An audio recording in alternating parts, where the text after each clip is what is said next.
Good evening, everybody. Please, can you hear me? Yes, I can hear you.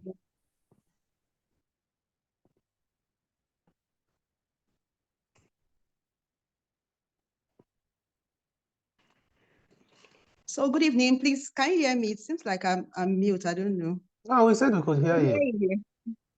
Okay. Yeah, we can hear you, ma. Okay. So I welcome everybody to today's webinar training. This is the Young Female Lawyers Committee of the MBA Women's Forum. My name is Barbara Uchechuku Abayomi. I am the Deputy Committee Head of the Young Female Lawyers Committee. Today we'll be having our training on AI. We have somebody, we have a lawyer with us. He's also an IT expert. He's going to be giving us a training today on artificial intelligence. And I'll be moderating this section, but I also have somebody I also have a co-moderator here with me. And then she's no other person than Merit Divine Abaha.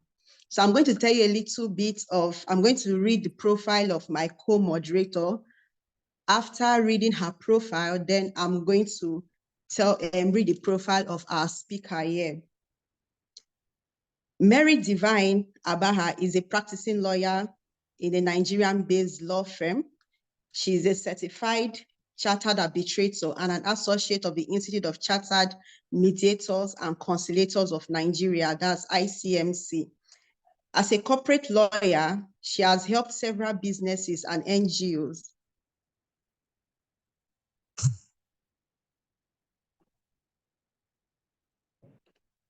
She has helped several corporate businesses and NGOs to set up their business, thereby turning their side gig into full-fledged business. She has a passion for helping young lawyers to maintain stellar practice in their early legal profession. And because of her passion for young lawyers, she has been invited severally to speak to other young lawyers on different platforms. Can we say hi to Merit? Merit, if you're here, can you say hi to the house? Hello, Merit. Hello, Okay. Merit. Yes, ma'am. Good evening, everyone. Good evening. Good evening, Merit. So Merit will be our co-moderator today for our training. And we also, with us here is our speaker. He's no other person than Mr. Fernandez Marcos Obiene. Fernandez is a partner with Sedaka Attorneys. He's a legal and technology practitioner and a policy and reform advocate. Fernandez is a Tony Elumelu Foundation alumnus and the co-founder of a legal tech startup called weekread.com. He's also a principal partner of the Lawyers in Technology Initiative. Fernandez is a member of the Strategy, Operations and Management Group of the Justice in Commerce Network, JICN.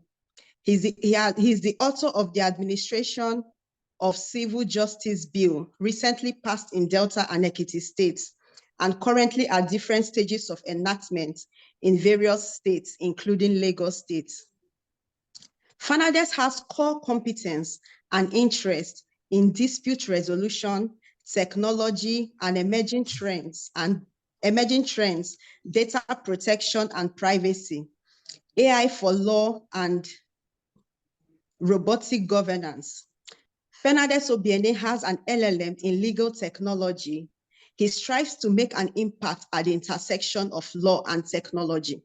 So we have Fernandez here in our midst, and Fernandez is going to be taking us on the training on AI and the 21st century female lawyer. Fernandez has spoken on different platforms. He was also a speaker he spoke on this topic at the just concluded annual general conference. That was where I saw him and I saw the way he spoke, and I was like, no, we need to bring Fernandez to come and train us on artificial intelligence and how it can help us to improve our legal practice as young female lawyers. Fernandez also spoke at the just concluded Young Wigs Young Weeks conference that held in Lagos. And he also spoke on this topic. So trust me, Fanades will be here to dissect this topic for us. He'll be here to train us properly. And I'm sure at the end of this training, we'll know that we've made a lot of impact and we've gotten a lot of knowledge to help us navigate through our legal practice.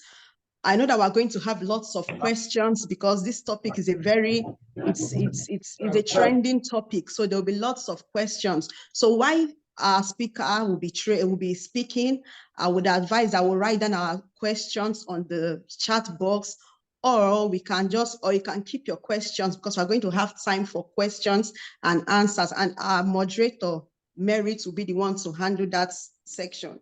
So at that time, when Merit calls on you, you raise up your hand, and there's an icon there where you can raise up your hand for you to ask your questions. So without wasting much of our time, because this webinar is going to be a 1-hour webinar, and that 1 hour also comprises of our question and answers. So without wasting our time, we're going to welcome our speaker, Mr. Fanades, to start the training. Mr. Fanades, over to you. Okay, thank you very much, Barbara. Can you hear me? I can hear you. Okay, Barbara, thank you very much for this, the introduction. Makes me feel big.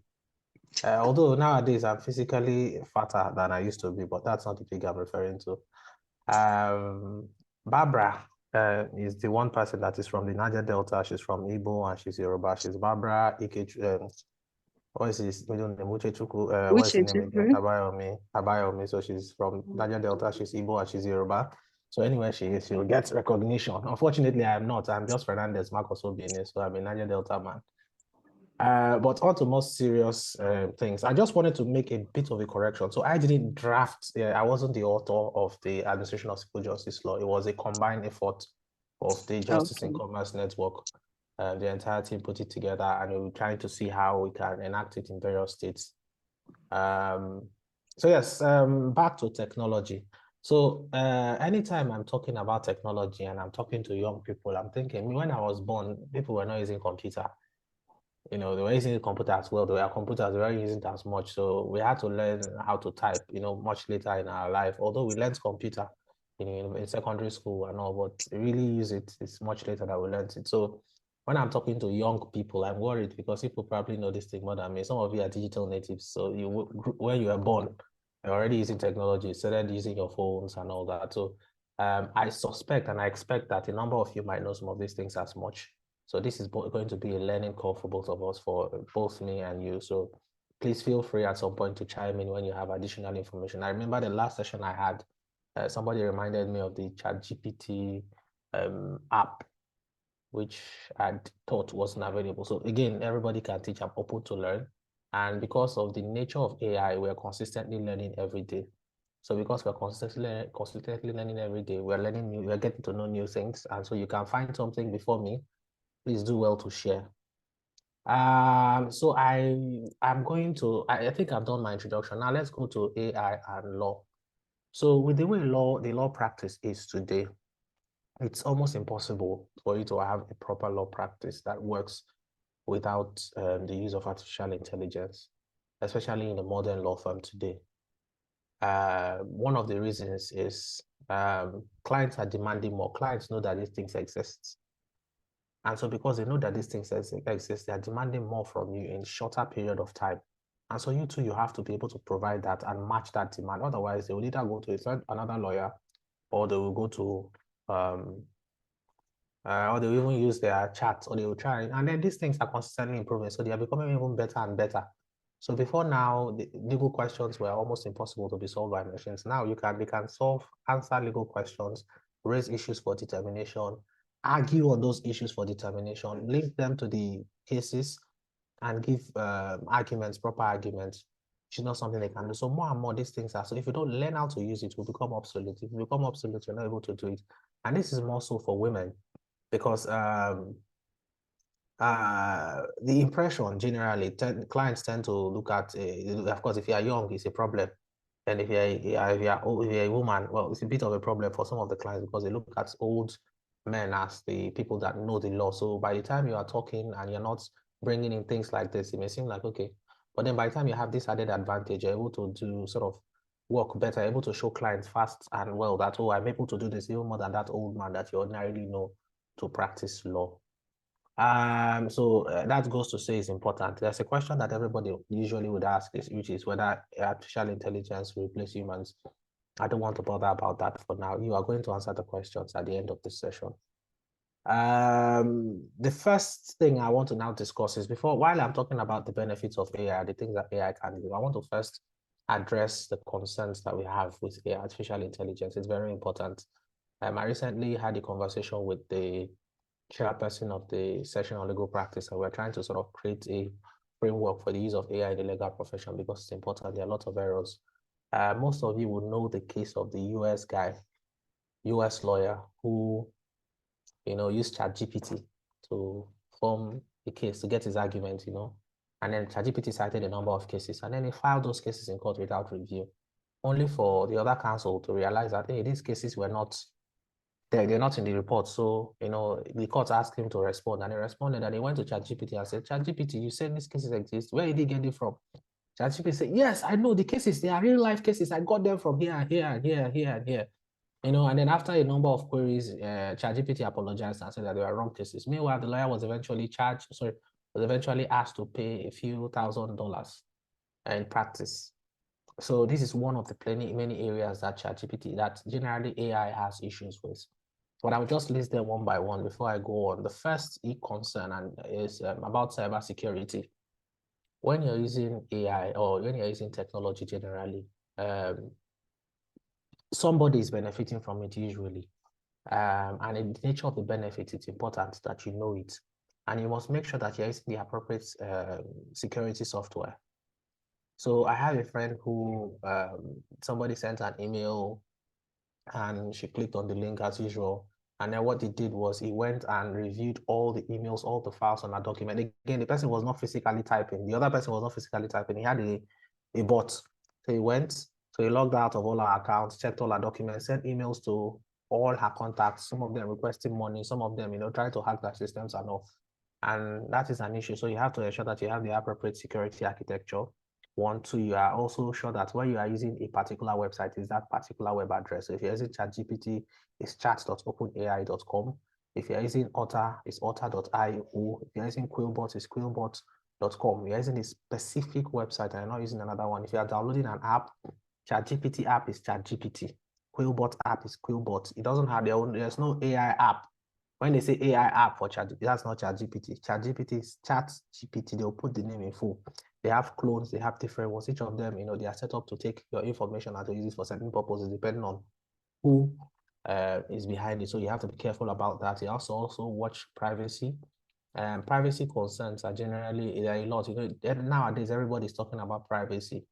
It's a very key thing now. Your client's privacy data needs to be protected. Yours needs to be protected. In the case of a colleague who taps that email, the truth is client's data in her system where they were affected. And now we have the Nigerian Data Protection Act, in addition to the GDPR, in addition to the NDPR, which they are working side by side to the extent that any area that the Digital Data Protection Act doesn't cover, the NDPR covers.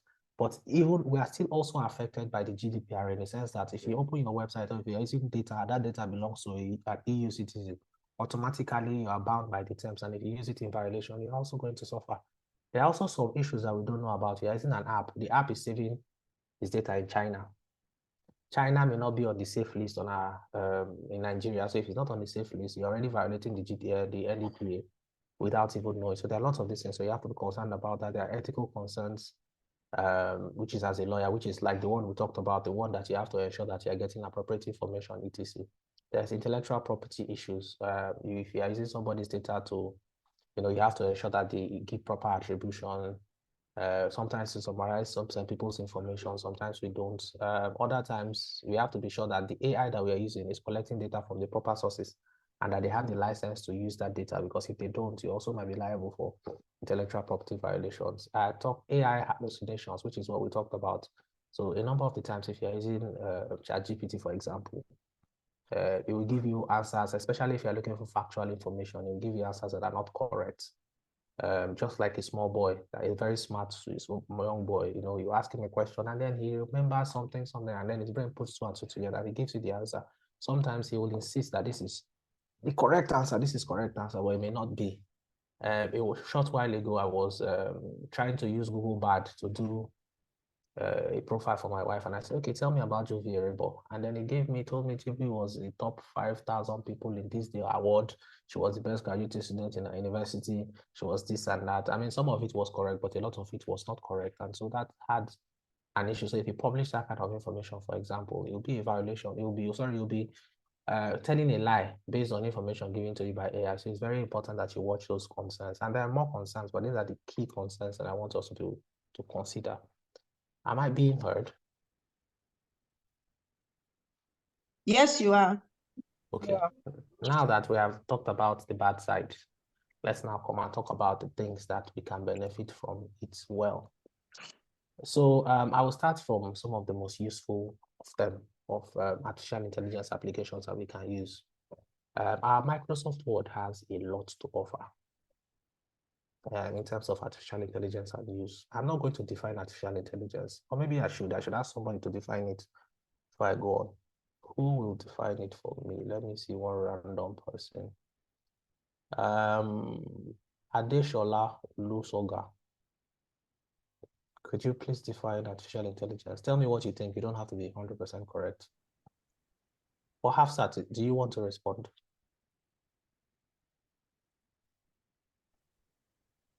Hello?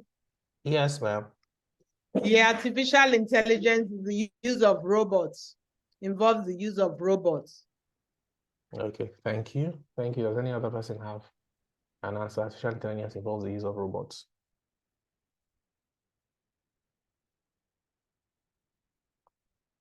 Any other response? Anybody from the audience? It could even be the Okay. Yes, Okay, so Okay. I just wanted to make an attempt. All right. Okay.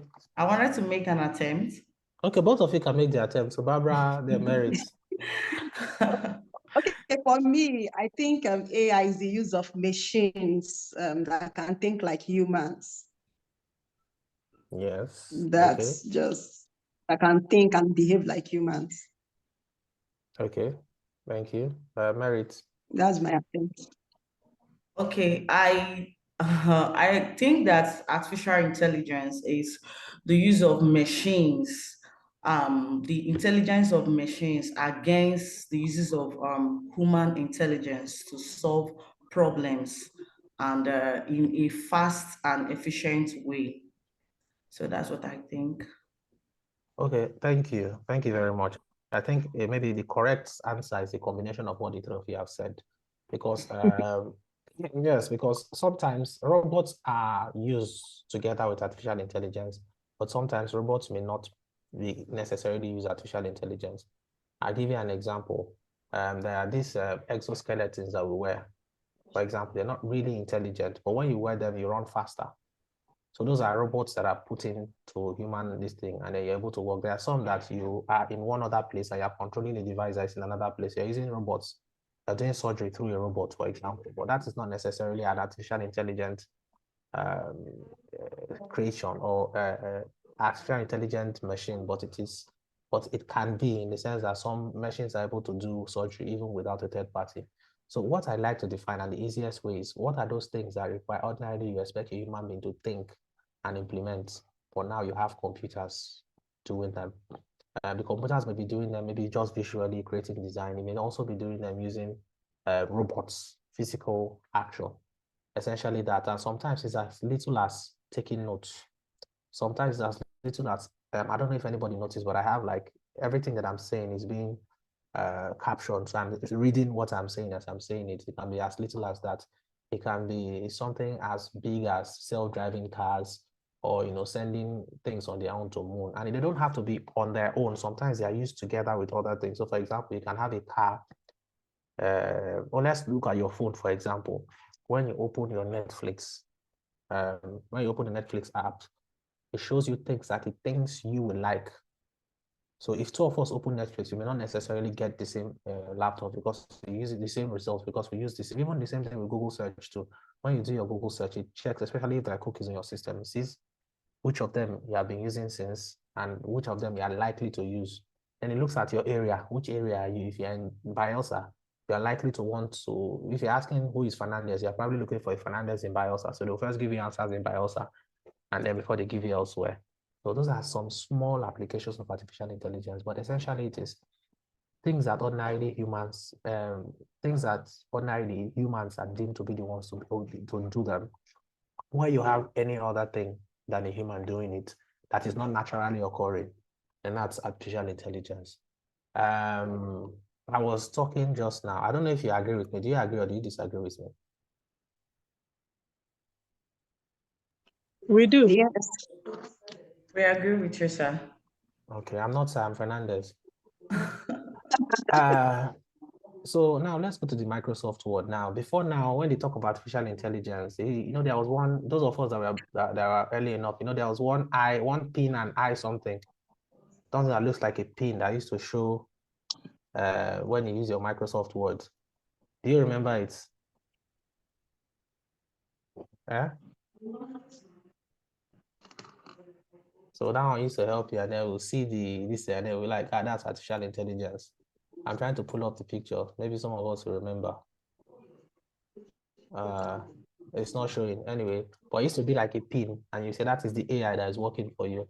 But now it's more than that. Microsoft has grown, and they're trying to add a lot of things that can help us work better. Every day, every time as new apps are coming, they are improving. And I want to use some of the basic ones for you. I'm going to share my screen for this. Okay, they said host has disabled screen sharing.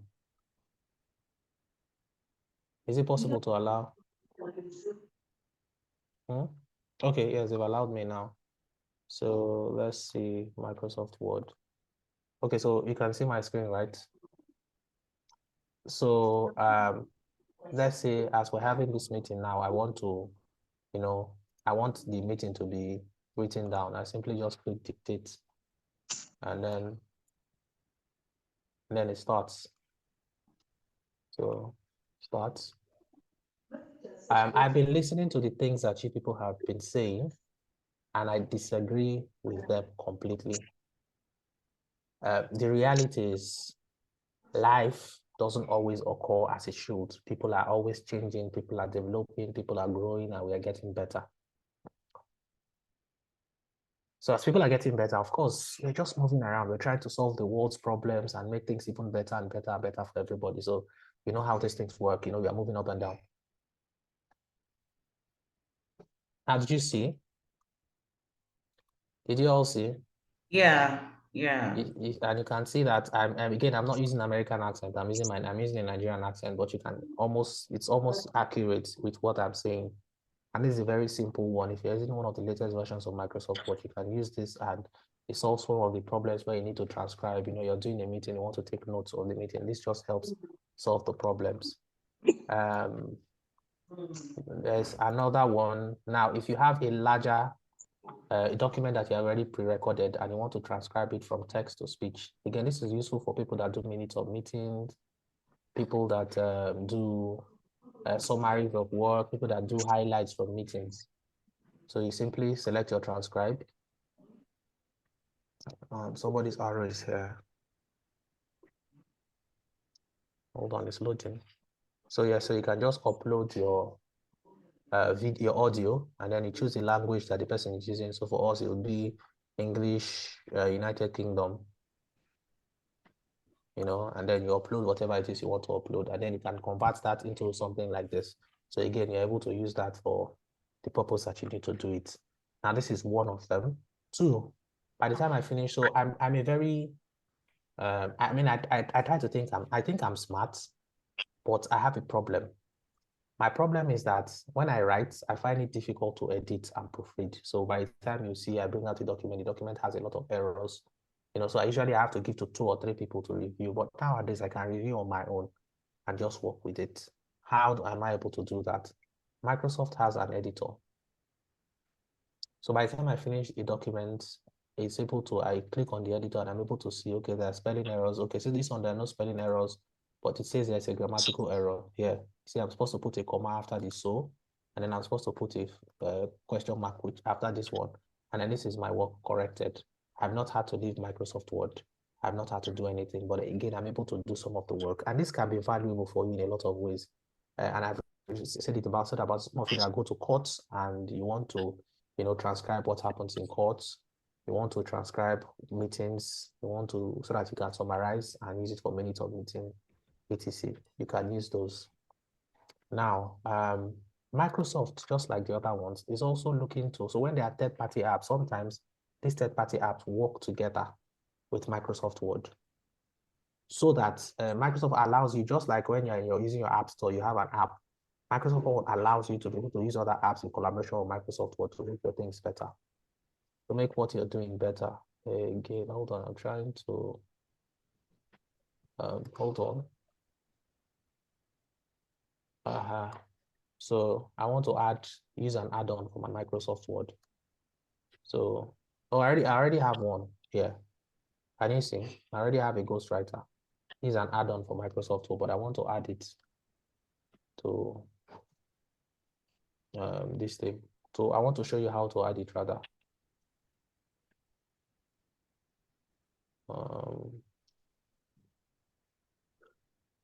Anyway, I'll come to that. I'm not seeing the icon I want. I'm a bit of this thing. So let's just go to home. I have a ghostwriter app here. Again, it's a third-party app that I use alongside Microsoft Word. So what does it do for me?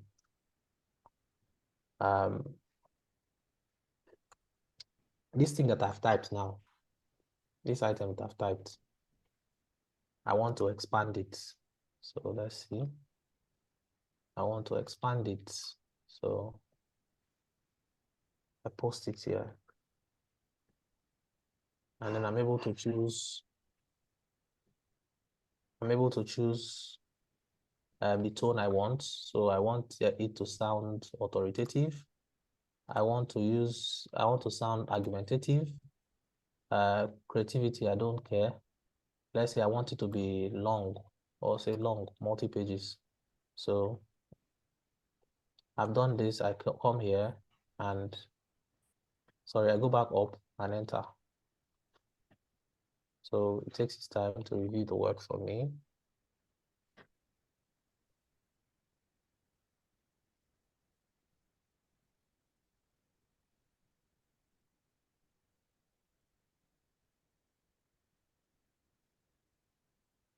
Okay, so yeah, so I'll just copy it here. Just copy it, and I want to paste it so that you see what I have now. Oh no, it's not expanded. I don't know what's wrong with it today. Expand, enter.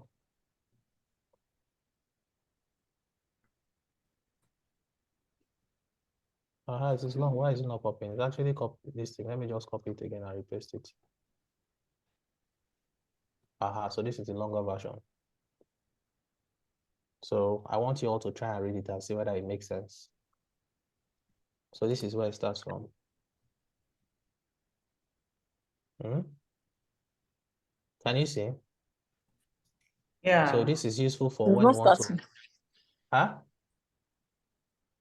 So there are 4 paragraphs. I want to highlight them. These 4 paragraphs are the 4 paragraphs that have been generated from just this one paragraph. It has expanded it. So sometimes you're writing something and they say you have to do 5 pages, or you have to do 20 pages, or you need to explain it. You can have an app like this that helps you, expand your text and make it better. Again, simple things, not really this thing. Now, to get something like this, what you'd ordinarily do is go here. So you see the add-ins option here. There is actually another way, but this is an easier way. So you go here, you see add-ins. You can choose which add-in you want. You have Quillbot, you have Mendy Sites, you have Office Work, you have Design for DocuSign for Word. You have different things. You can choose the one. Because I already installed Ghostwriter.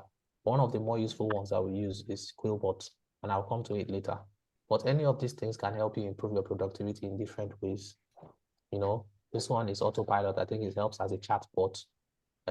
This one proofreads your work. This one creates, different things. You can just add those to your work and you're fine and you're good to go. Again, this is easy. We're still in Microsoft Word. And there are a number of them. If you're able to, you just have to apply yourself regularly, just check when. Are these things free? Are these apps free? So some of them are free. Quillbots, for example, has a free version. The free version has a limited content that you can use. The Ghostwriter that I'm using is also is usually paid, but it has a free version. I'm using the free version. I'm not using the paid version because I have other ways to expand and reduce. But for the dictate and editor, for example, the dictate, transcribe, and editor, it's comes with Microsoft Word. Once you have the last 2 or 3 versions of Microsoft Word, you have it already. It's stored there. You don't need to do additional work. You just get it automatically.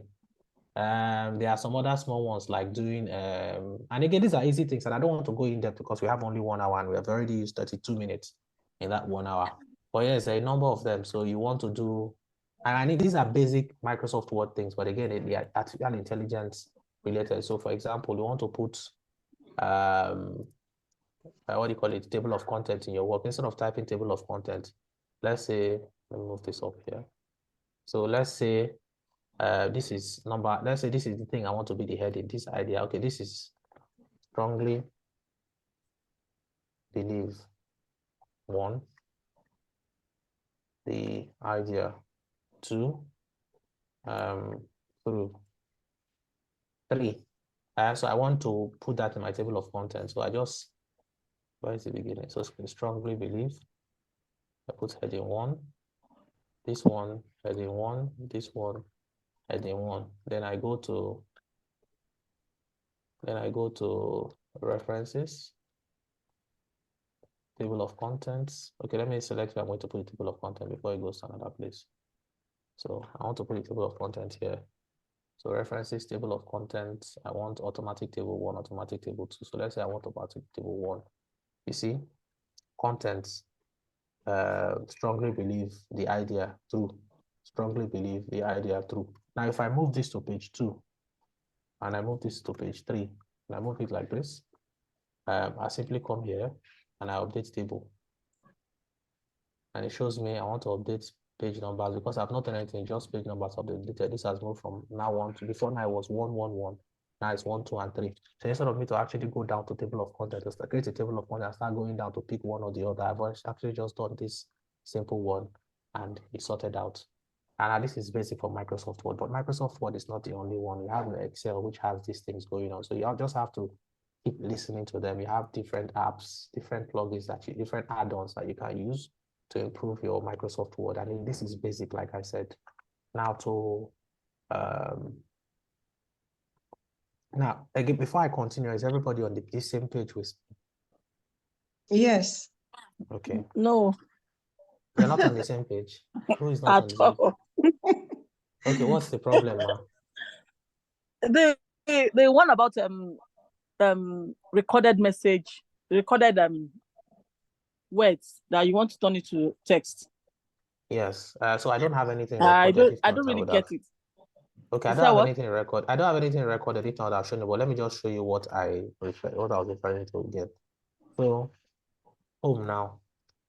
So I've already recorded a pre-recorded statement. Maybe so this meeting was recorded and then the audio is available.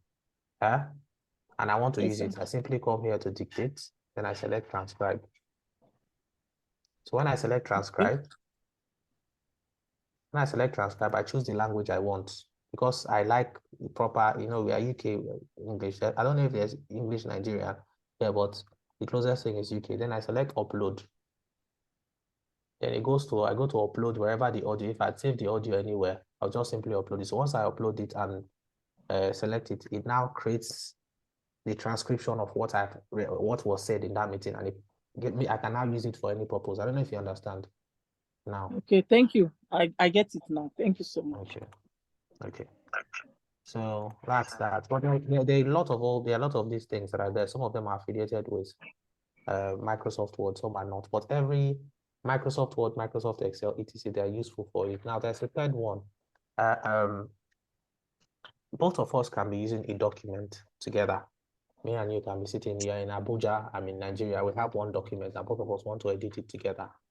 and do it. So I can be doing line 1, you're doing line 2. What we simply need to do is we press it on maybe Microsoft, for example, Microsoft OneDrive or Google Drive, either one of them, and you send the link to the other person. The other person can work on it on his browser or work on it remotely, but both of you are seeing. Because I don't have another person at the other end, I'm not able to show.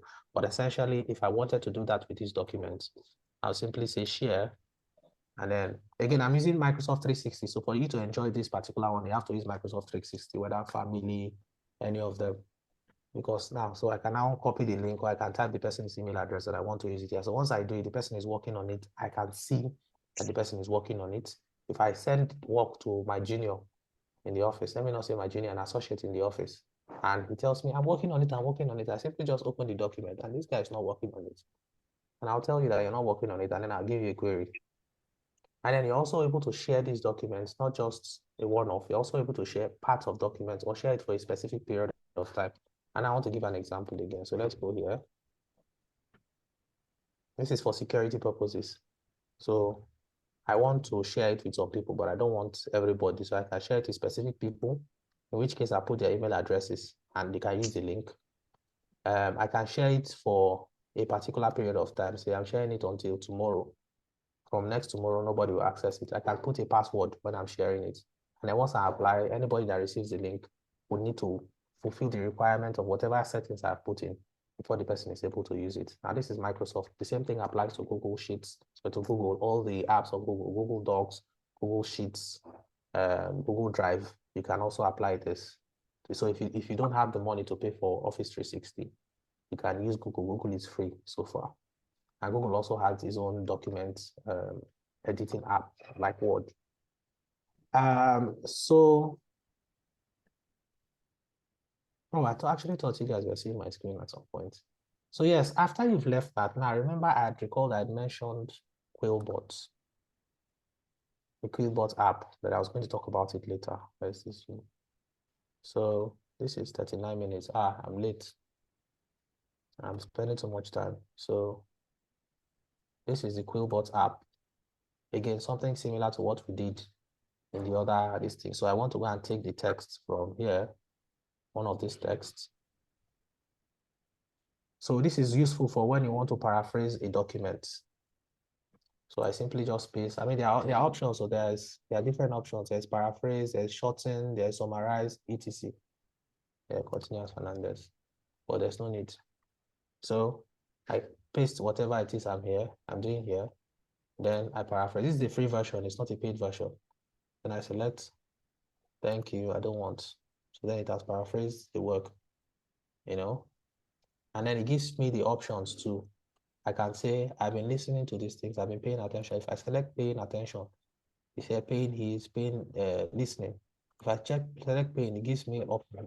If I select folks, I give options, so I can actually change the entire text. It's this easily. Now, for those of you that are doing projects in university, I know my younger brother uses it for project a lot, but this is one easy way to work on it. Now, Microsoft, just like Google, has Translate. So if you're here in Nigeria, or Google is even the best because Google has almost all the languages, whether Igbo, Yoruba, Hausa, you have that language, you have a document in that language, or you have a text in that language, you can upload it to Google, and Google helps you to solve that problem. Again, I'm not talking about the more advanced ones. I try to restrict myself to the ones that are easy for us to use as we are using. So just use it very briefly and fast. Now I want to use the Google Translate option.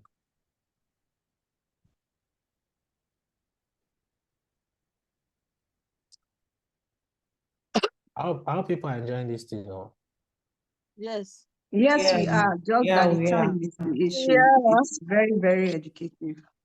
Yes. So we have this Google Translate. If I have a document that is written in French, so here I put there is option of detect language, Lithuanian English, so detect language. So which language do I want it to be in Spanish? So I can now pick up a document to browse for the document. Let's say, which document will I pick up? Let me look for a document that doesn't have any, will not be arguing about whether this thing. Okay, so this is it. Okay, this is on it's on my Office 360. It's not locally saved. Let me look for a local document. I think Fernandez personal has. My documents. Let's say. Okay, so this is written in English language. Now, once I select translate, I'm translating it to Spanish for the records. So I can download translation. Where am I saving? Fernandez documents, Fernandez, personal, and Gridlonet to do. No, I don't want to do this thing. Spanish. So I've saved it. Now I want to open it. Tell me if you can see my screen. If you can still see the screen. No, when the document opens, not now, because I only shared that particular. Are you still seeing, what are you seeing on my screen now? Gridlonet to do documents. LearnNet to do.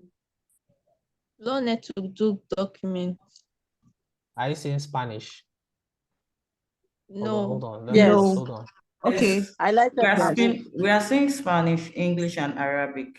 Oh no, okay, so I need to stop share and redo it now so I can share the particular screen I want. Now this is the document, this is the English, this is the Spanish version of the document, 18 August 2020. The Reunion Meredas Articles, and it has, converted the entire thing, which I had written in English to Spanish. Of course, this one is not a picture, it's not a text, so it didn't change that. But all the other items that were not pictures, that are actually text that I put in the document have been converted to Spanish. So this is useful for, you can even do from Yoruba to Spanish, from English to Yoruba, Yoruba to Spanish, anything. It's very useful and helpful. It's very useful and helpful. Let me continue sharing the screen so I can share my screen properly. Where is the browser? Yeah, so I can even change it to, I can choose another language. It doesn't have to be this, it can be any of this one. Let's look for Yoruba. Yoruba. So translate. Download translation. Who is Yoruba here? Barbara, can you hear Yoruba? No. I think I saw some Yoruba names. So let me stop share. Let me open the document. Yes, put Yoruba. Yeah, put Yoruba. I don't understand English. Please put Yoruba. Okay, so I want to now share my Yoruba screen. So see. Wow. Ìpàdé ọjọ́ wẹdé. Pẹ̀lú Fumi Iyayi, Gridlonet, Nkanfu, Ikoroworo. Anyway, well, that's the point. You get the point of it, that you're able to translate different languages. So this is good for, you're in court, there's a witness statement on oath that is in Yoruba, but in English language, I want to be able to ask Yoruba, any of those things, you can use that. You want to Ijo, Igbo, Hausa, different things. So let me close those. Then I've talked about the Quillbots, the uses of the Quillbot summary. Then there's, but now all of us know ChatGPT, right? Yes. Now we all know ChatGPT and use it quite a bit. I have a full article I did on ChatGPT that I'm happy to share. You can look at some of that. I did it for the section on legal practice, the conference which held some time ago. So I'll share the link. I think you can find it on my LinkedIn. Oh, the thing has gone far, but you can see it on my LinkedIn. I'll share the link with Barbara afterwards so she can share with everybody. But that's essentially, because of the time, I can't really go in depth and talk about exactly what it, but you can use it. Its uses are a lot. There are a lot of uses for ChatGPT. I just want to run through a few of them. What I use ChatGPT for. For me, I've used it for analyzing and summarizing documents. So if I have a large document and I don't have time, I'll just simply copy the text in the document and I paste it on ChatGPT and ask ChatGPT to summarize. ChatGPT summarizes and gives me a short summary. I can use it. Sometimes I need to, I'm having writer's block and I need somehow to express an idea. I can prompt ChatGPT. I'm drafting this. Can you help me draft this? ChatGPT drafts. Usually I don't just take what ChatGPT gives to me. I never just take what ChatGPT gives to me.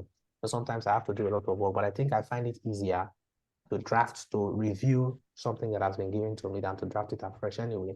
So ChatGPT makes it easier for me to do the work. I use it for legal writing too. Sometimes I want to write a letter. Please, can you write a letter for this? And then ChatGPT does the first draft. I use it when I'm doing legal research. To some extent, a small extent, I use ChatGPT too. So sometimes you have a number of authorities that may listen and explanations. You just say, okay, which of these authorities apply at GPT? Now, if you're on LinkedIn or any of these things, there are lots of times people say there are books that show you how to prompt ChatGPT. If you're able to get one of those prompts, it's good. It helps you to adequately give instruction to ChatGPT to be able to give you the response you want. Because just like a small child, if you ask a small child any question, it may not give you the answer that you want exactly. So you have to find a way to fine-tune the question. Sometimes you might have to ask 3 or 4 or 5 times before it gives you the response. I also use it for law firm marketing. I also use it for preparing outlines. But there are other use cases. If ChatGPT is used along with other applications, you can use it for legal drafting, for transcribing voice notes, for responding to emails, for using as chatbots on your chatbot. So somebody goes to your website, he asks a question on the chatbot answers like it's a human being that is talking, and then they respond. You can also use it for training. It can help to review decisions of court. It can help you to prepare your case, and it can help you to automate workflow. There are a lot of things that it can do. Unfortunately, I have a few minutes to. And Barbara, is it okay if I extend by 10 minutes?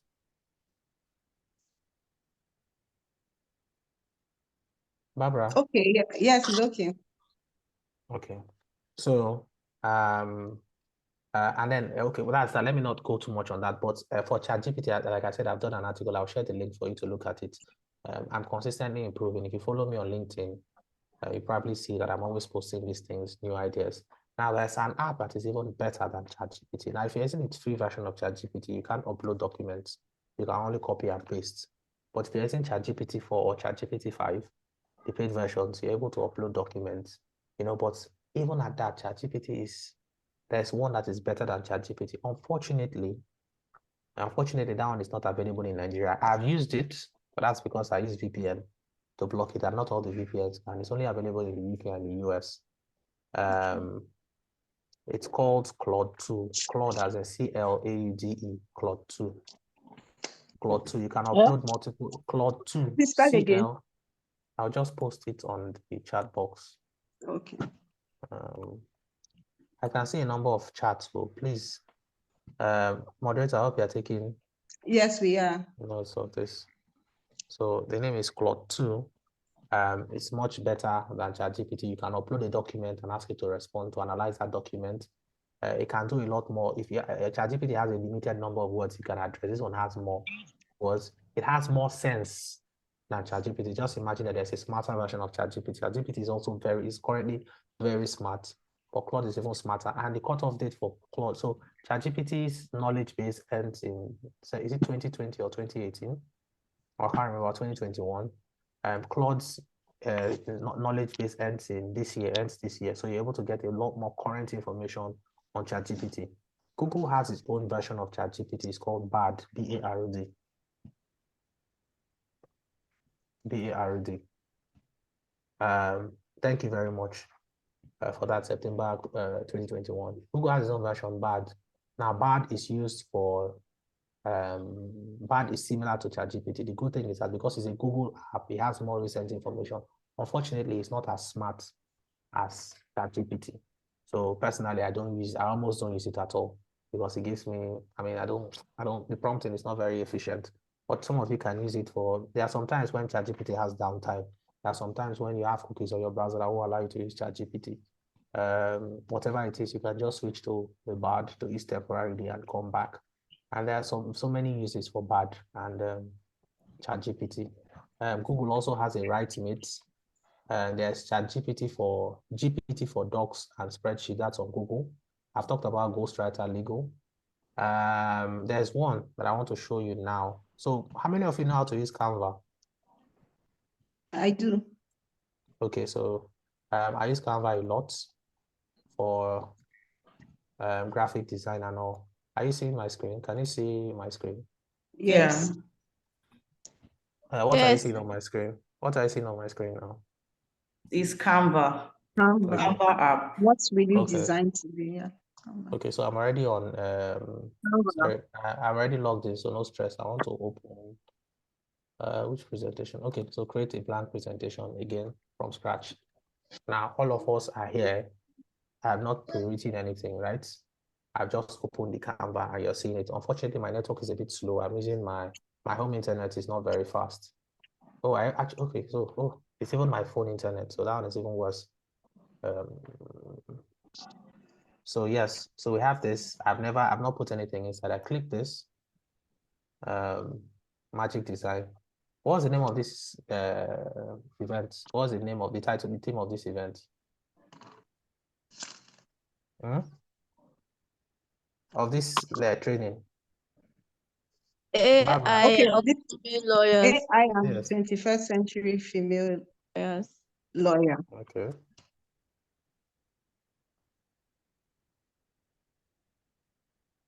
So this is all I've typed, and it's creating a presentation for me. I didn't put Nigeria, I would have put Nigeria, but it's okay. So that showed me I can pick the design I want.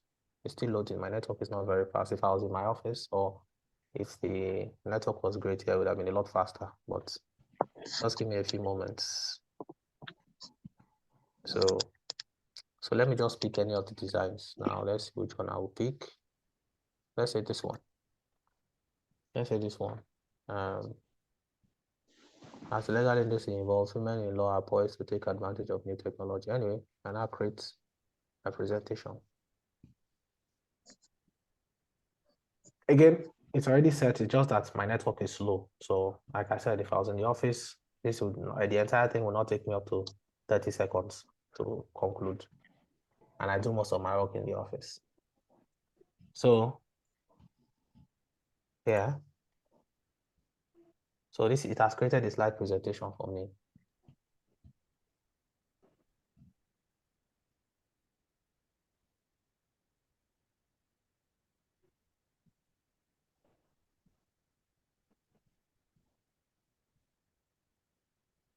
Wow, this is amazing. Honestly. It's amazing. Wow. So, when you don't have time and you really need to do this thing, I mean, you really need to get these things on, you can. Of course, you may need to, for someone like me, even if I use this, I have to change a lot of the things inside, but this can form the basis of whatever presentation you are trying to do. It can help you with outlines. There are a number of other things too. So for those of you who don't know how to do design, who don't know how to do design, but you want to, you want to learn. No, but you want to have designs done for you. There's a website called, hello, can you hear me? Yes, we can hear you. We can hear you. Okay, so there's a website called ideogram.ai, and I'm sharing my screen. Unfortunately, I'm still on this account, I'm on the wait list. It's on my other PC, another account, not on the wait list, so I can use it. So on this account, I am. So on this website, once you log in, they will say you should join the wait list. When you join the wait list, they add you to their website. So they send you a link. Once you have that link, log in. You simply, if you want to design anything, you simply write it down. I want a design of a cat eating gum, whatever it is, and use prompts, and it helps you develop that one, and it gives you a start. So you don't need to hire me, for example, or my company rather. You don't need to hire Oliver, my friend. You're able to do some. Of course, these designs are not necessarily the most dope design, but they help you get from point A to point B when you want to do it. You can use it for your presentations, you can use it for your social media, etc. So there's the author.io. So let me tell you how I relate using my recorded speech to ChatGPT. And let me just explain. I think that's about the last thing I would address before I address the important laws you need to note. When I'm not using Microsoft Word, so when I'm not using Microsoft Word or I'm using another person's system, and this one is my colleague that taught me, so another Gen Z colleague, he just simply records it on an app called Otter, OTTER.io. So he records it on that, and then he gives him a transcript. Or assuming you have gotten the transcript from Microsoft Word, whatever it is, wherever it is you're getting it from, you've gotten it. So you simply copy the text, go to a ChatGPT, for example, especially if there's no proprietary information, if there is something that should be private, you should not ordinarily put on ChatGPT. But if it's not something so private, or you can even take out the private information inside, things like in all those small, whatever thing, you can take that out. And I tell you the reason why. It's not like ChatGPT will just copy and paste. ChatGPT is a learning model. It's learning from what you input and how you relate to it. So the information you put in, if it considers this to be correct and apt, it might still use it to train or respond to a third party this thing, and that might be a problem, especially if it's for proprietary information. But beyond that, you take the information. So you have done a minute, you have recorded the meeting, copy the text, paste it on ChatGPT, and ask ChatGPT to prepare minutes of meeting for you. And sometimes when you have recorded, especially if you're using Microsoft Word or Google, transcribing is fairly good. But then if you're using any other app, it's not as great. But no matter how bad it is, by the time you copy it and put on ChatGPT, ChatGPT sort of understands the intent and creates a proper draft for your minutes of meeting. So the first part is you record it, you transcribe it, then you copy your transcribe up to ChatGPT. ChatGPT gives you your first draft of minutes of meeting, and then you can use that for any purpose. And that's this thing. I don't have a long, okay, let me see if I have a long text that I can use. Does anybody have, I mean, you can share documents. Does anybody have maybe just a transcript of it or something that happened anywhere that I can use for this one? I know what, there's no time, but essentially that's what you do. You copy the text, you go to ChatGPT, paste it there, ChatGPT, please create minutes of meeting for this, for me with this information. You will create a draft minutes of meeting that you can edit. Again, rather than taking 3, 4, 5 hours trying to convert, first of all, you have to listen to this thing and then do your minutes of meeting and send for review and all that. You already have a way to, record, transcribe, and create your first draft. So you can spend 30 minutes to 1 hour reviewing what you might have ordinarily spent 3 hours drafting before you even do the review. So that's useful for those of us. The other app I wanted to talk about was DIY Law. Now, I got to know about this sometime in 2020 or 2021 when I was helping Dr. Ajibade do an event. He invited one of the owners. Now, DIY Law is a Nigerian-owned website. What it helps you do is it helps you provide, of course, some of them are paid, some of them are free. But documents that you need minutes of meeting, you need to provide resolutions of meeting. You simply go to DIYlaw.com, you select what you want. They will ask you to put the relevant information you want to put. You put it, and then it gives you a draft of your resolutions, certain documents that you need, and then it works well. And then you can use that. It's called DIYlaw.com. Again, she's not giving me money. I'm calling her, but she's Nigerian, and I think she's doing a good work. Her work is not as impressive as ChatGPT level because they still need to, but it works for the primary purpose of you need a document sorted, it gives you the Nigerian standard version. ChatGPT, if you ask ChatGPT to prepare certain documents, it gives you a general standard version, and then you have to try to bring it to Nigerian version. But that gives you the Nigerian version of the document with it. There's another website that I want us to look at. This is 5 o'clock on the dot. There's another website that I want us to look at. What's this? Chatbase.io. Yes. So there's a video, it has a video. This is a simple process, how you can make your own ChatGPT from your website. So you have a law firm website. You have a law firm website that you want to see simply, this is it. It's simply it.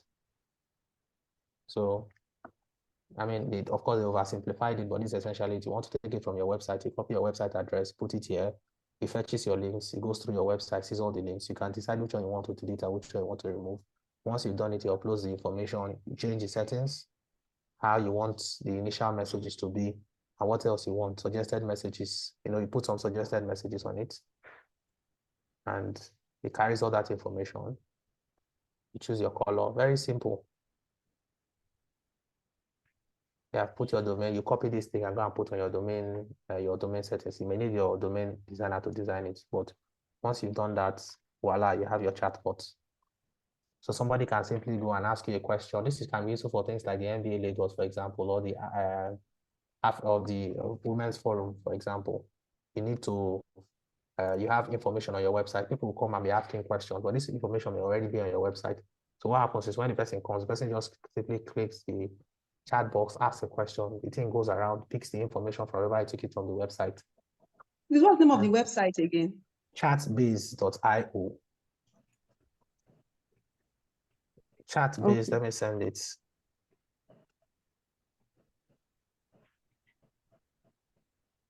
So essentially easy peasy, you're able to create your own ChatGPT for your law firm, for example, your law firm website, your organization website, and you're able to use it.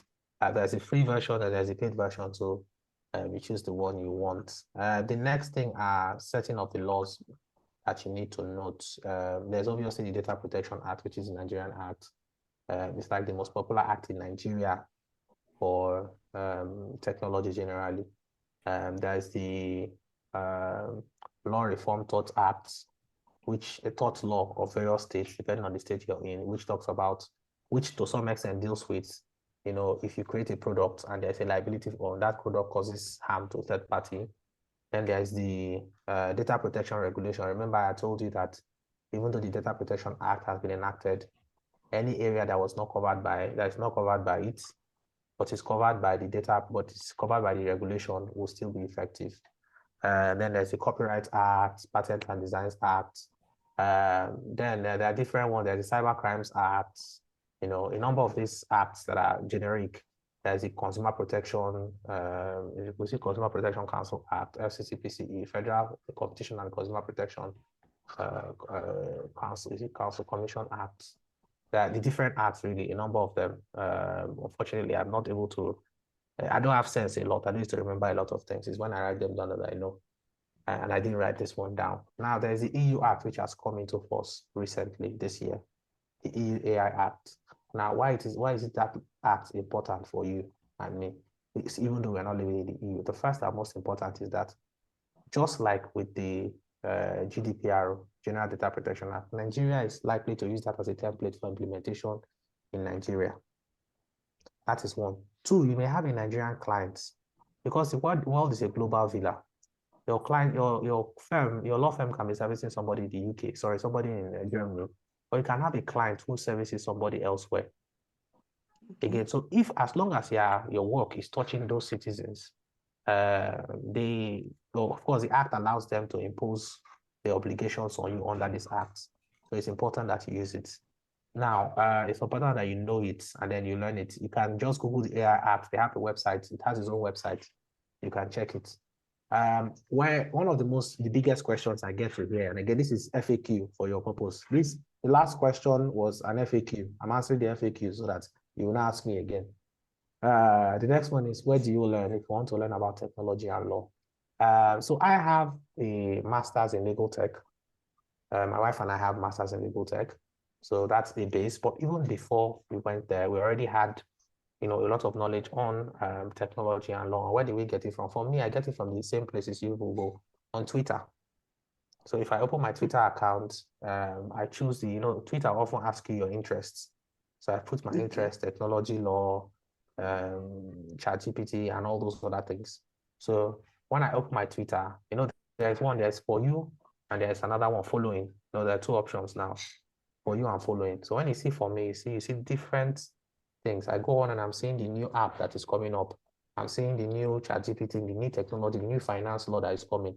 And so most of the time, I feel like I'm overloaded with this information on a regular basis. The same thing with LinkedIn. You know, I follow people that have the important information I want.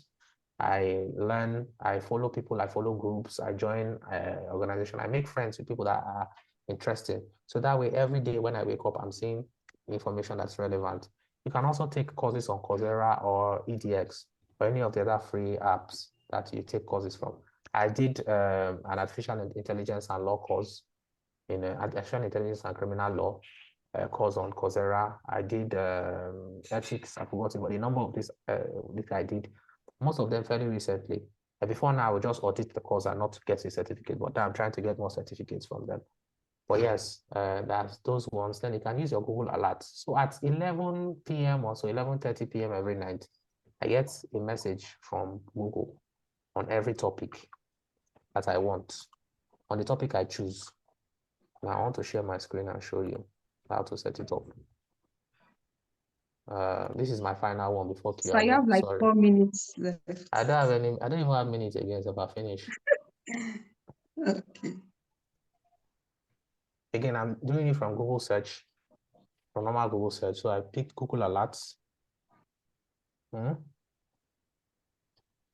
So these are the things I've set up. Anywhere my name is mentioned on the internet, I get an alert. Anywhere, these are the two versions of my name. Anywhere artificial intelligence is mentioned, I get an alert. Anywhere legal tech is mentioned, not everywhere, but like the most significant alert. At the end of the night, at the end of level 50, Google sends me an email with all the most important, not all, the majority, the most visited, the most prominent websites that I refer to, things that I'm interested in, legal tech, artificial intelligence, and I see them. So I can add a few more things. I can add, this is my Gmail, but I don't want to add that one. I can create an alert about Barbara Abayomi.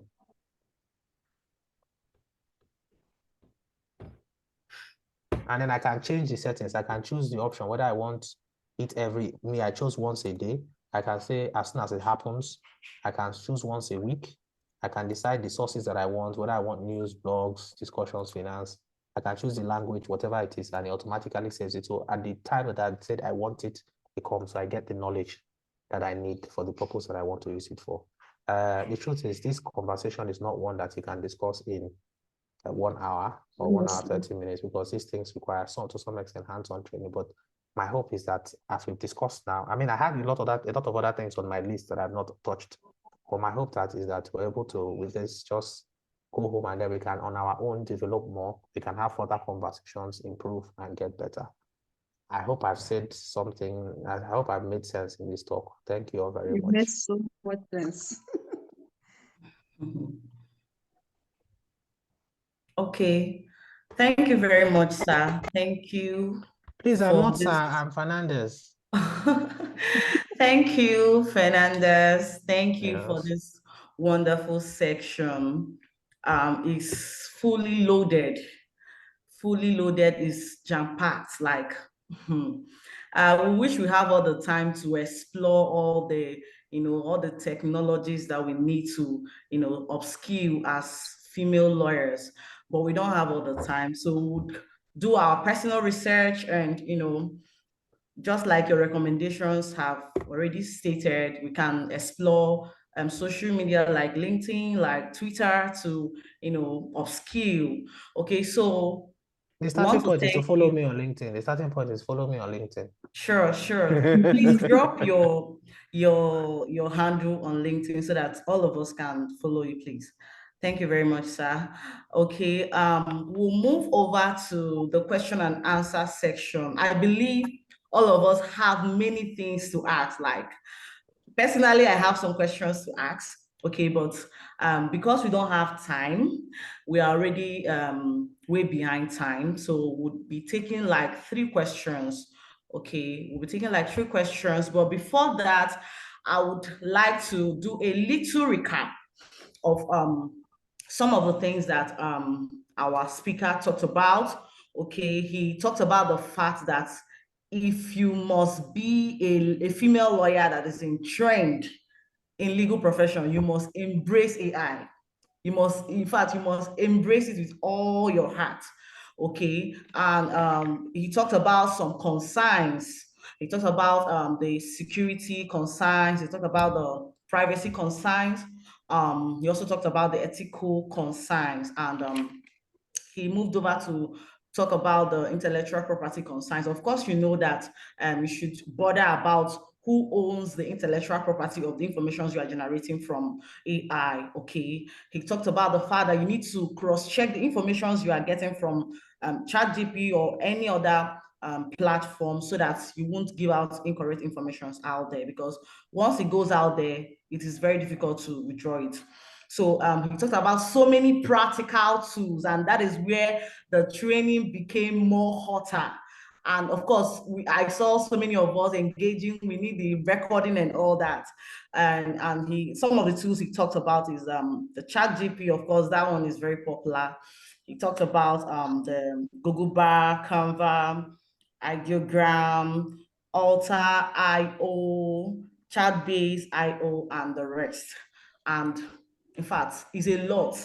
It's a lot. In fact, the one that tickled me again is the part of the alerts that he talked about. So if I have interest in AI, I have interest in legal technology, I can just go and set up alerts. And once such information comes across the internet, I will be alerted. And if I'm interested, I would, follow up for more. So this is a very loaded training. And I'm sorry for those people that are not here with us. I'm so sorry for them. Okay, so we'll take our questions quickly. 3 questions from the floor. So if you have any question, indicate by a raise of hand. I would call on you to ask your question, please. Very, very important. You have the opportunity to ask the speaker directly now of some of the unclear questions about AI that have been bothering you before now. So you have the privilege to talk to him directly so that he can answer you. So please, if you have any question, do raise your hand for you to be granted audience to speak. Okay. Any question?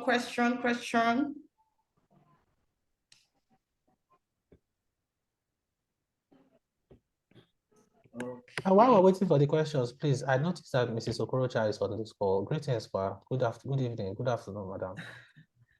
Yes. Good evening. Good evening, ma'am. Okay. So I'm not seeing any question. I'm not seeing anybody raising their hands. Okay. There are some questions on the chat box. Okay, Kabia said, can she type? Yes, you can type. Oh no, I can actually type that. Not to worry. I think I will send a message to. I will send a document to Barbara immediately after this, or this evening rather. That would have all the addresses that we need. Okay. I have a question. This is Mrs. Okorocha. Yes, I'm afraid of your question. Thank you so much, Fernandez. I took away so much from all you were talking about.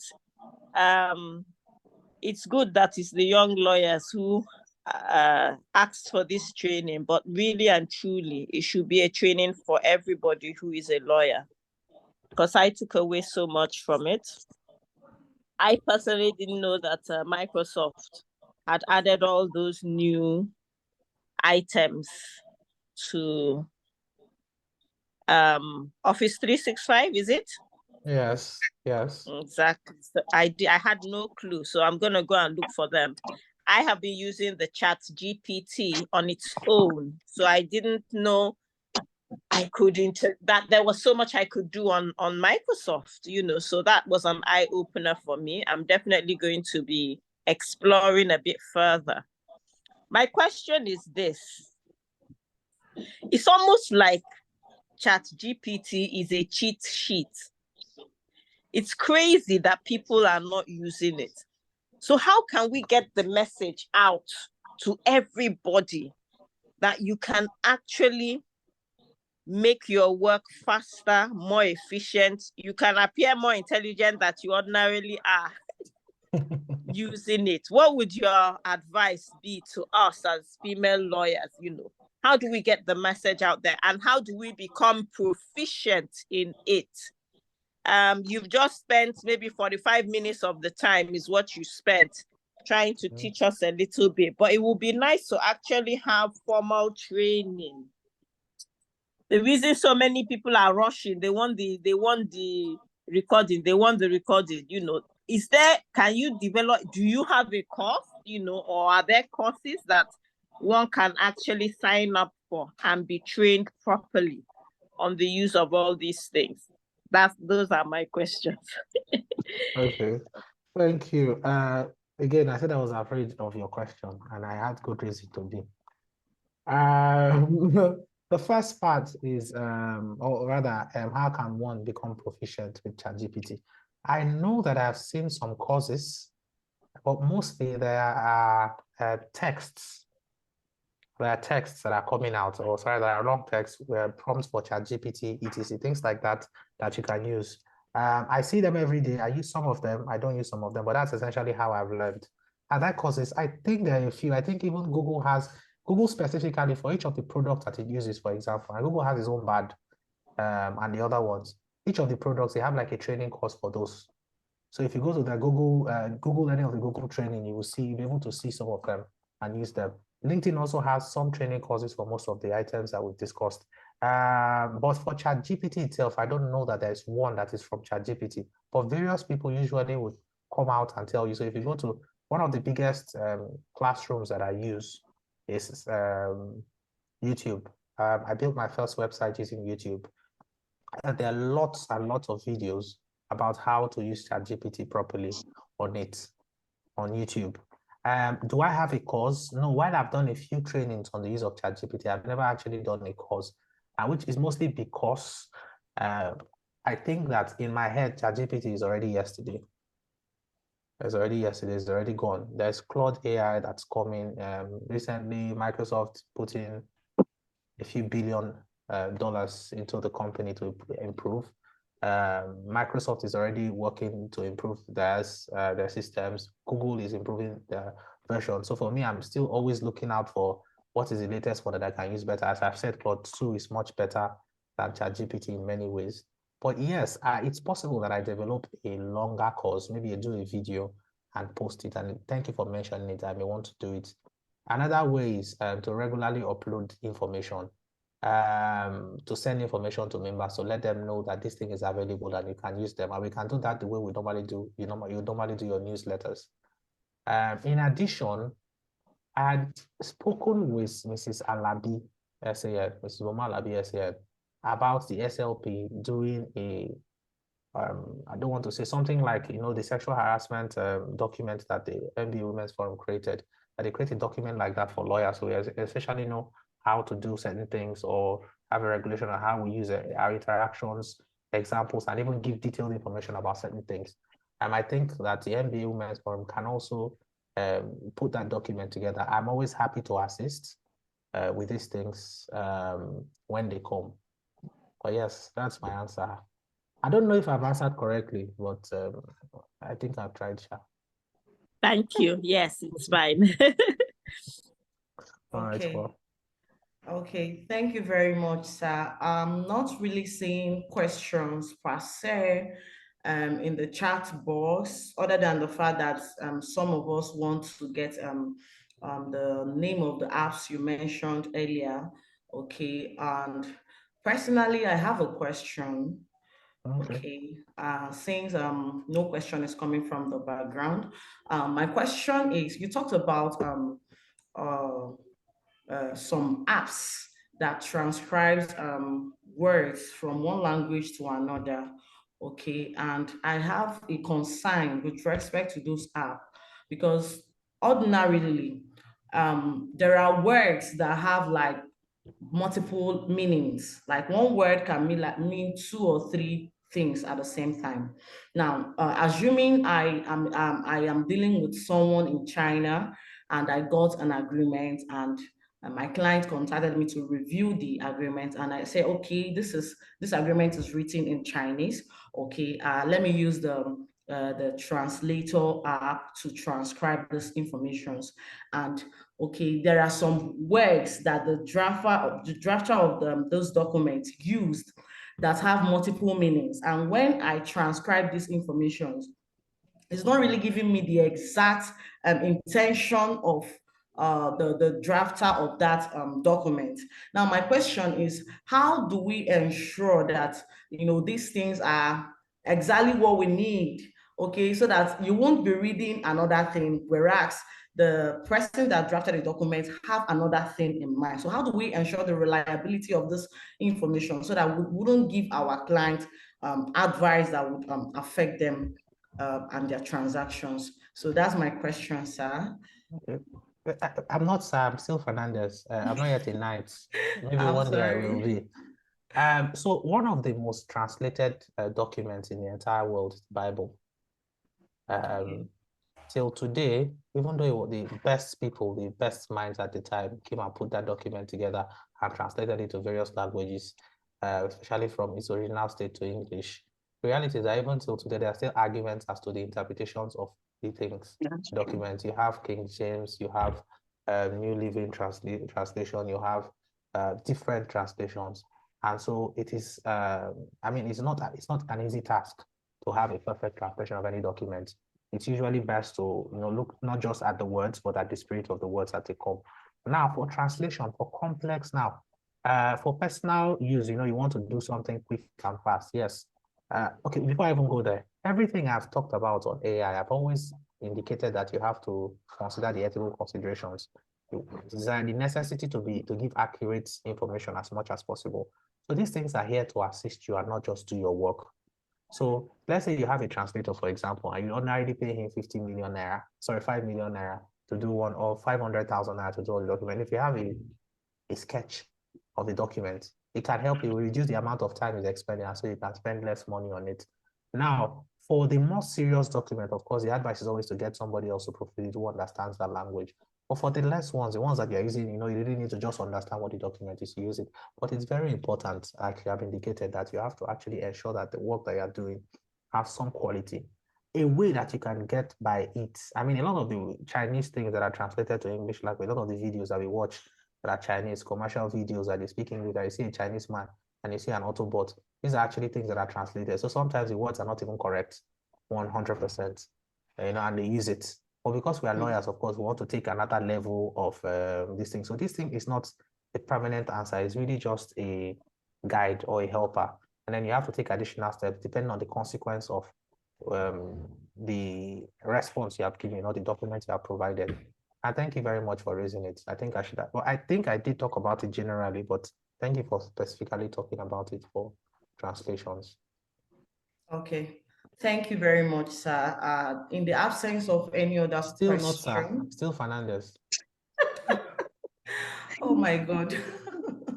In the absence of any other question, we'll be yielding the floor to our amiable chairperson to give us our words of encouragement as our chairperson, how, we want her to encourage us as female lawyers, young lawyers who are coming up in the profession and, want to learn from her wealth of experience.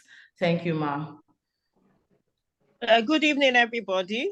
Good evening, and particularly greetings to our guest speaker and facilitator for today's session, Fernandez, who I've known for a while now.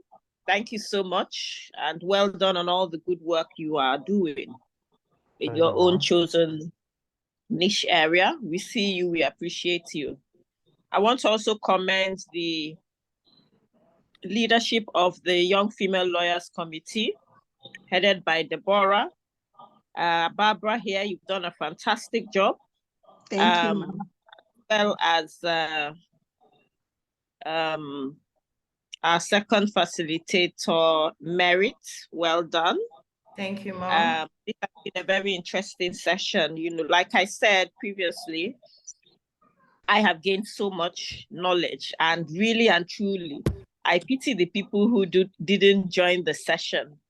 I want to assure you that for everybody who joined here today, you're going to receive the recording of this session, and maybe we will use the AI to transcribe the audio into a text, like we have been taught, so we can have it as a handout, Abby, and make reference to it.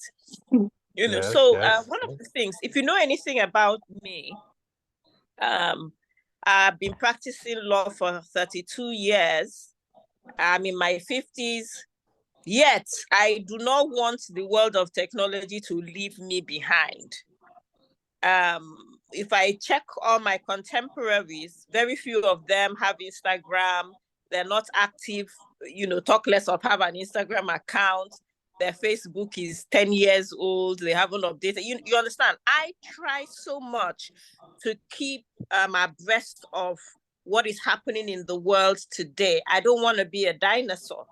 So it really pains my heart when young lawyers who should be in the forefront of the newer technologies, of innovations, even in the legal space, it pains me when I see that they're not doing what needs to be done. So I want to commend each and every one of you who have spent, an hour, 30 minutes here today to add to your pool of knowledge. That's what the Young Female Lawyers Committee is all about, to help you, to train you, to show you new innovations that you can use and stand out. Imagine for a minute that you are able to apply the things that Fernandez has taught us today to do your briefs of argument or to respond to a letter. Do you understand? You tell ChatGPT, write me a letter in response to, you put in the parameters, it reels it out, then you review it. Half your work is done. I use it on a regular basis for various things. It just cuts out so much time. And like Fernandez said, it's easier to review a document somehow than to create it from the scratch. Yes, ChatGPT is 2021, it's knowledge base. So I'll be happy to see how I can use that Claude 2, which you say is up to date 2023. So so you're on the right path. If you're here today, you're on the right path. If you are a member of the MBA Women's Forum, we're going to be doing many more programs like this. To ensure that, what is it all about? It's about standing out from the crowd. It's about being visible so that the people in your organization know what you are doing, and you will rise up your career ladder faster if you have a niche area. So once again, I want to commend the leadership of the MBA Women Forum Young Female Lawyers Committee for putting together this wonderful event. I don't want to take too much more of your holiday, so back to you guys, and well done. Okay, thank you so much, Ma, for Thank you your very words of much, Ma. encouragement. Thank you very much, Ma. Welcome. Okay, so that brings us to an end of today's program. Thank you, Fernandez, for this training. In fact, I'm short of words. Even if we give 3 hours or more, I know we'll not be able to cover up all that we need to know on AI. But you've really done a fantastic job, like our chairperson has told you. I really, on behalf of the Young Female Lawyers Committee, we sincerely appreciate you. And we look forward to having you next time. I know you oblige us. Thank you so much. To everyone that has attended this program today. No, thank you, Merit. In fact, I don't know, you've done a very good job. Thank you, Merit, for being here with us. And thank you for everyone that has attended this program today. We really appreciate you. We have more in stock for us. I want to advise, if you've not registered to become a member of MBA Women Forum, please register. And when you join us, also indicate interest to join the Young Female Lawyers Committee. We have a lot in stock for us. Every month, we come up with programs that will help us strengthen our legal practice in the legal profession. So this program we've done is for this month of September. We have another one coming up in October. So I will advise you that you should be part of the Young Female Lawyers Committee. Join us. We'll have our meetings. Okay, they've sent the link to register on the chat box. So please click on the link and join. The fees is just 5,000 Naira for 5 years and above. So 0 to 5 years is free. So just register, join us, and be a part of all we are doing here today. I wish I was 0 to 5 so I could join for free. Actually, it's for the females, but you can still join us.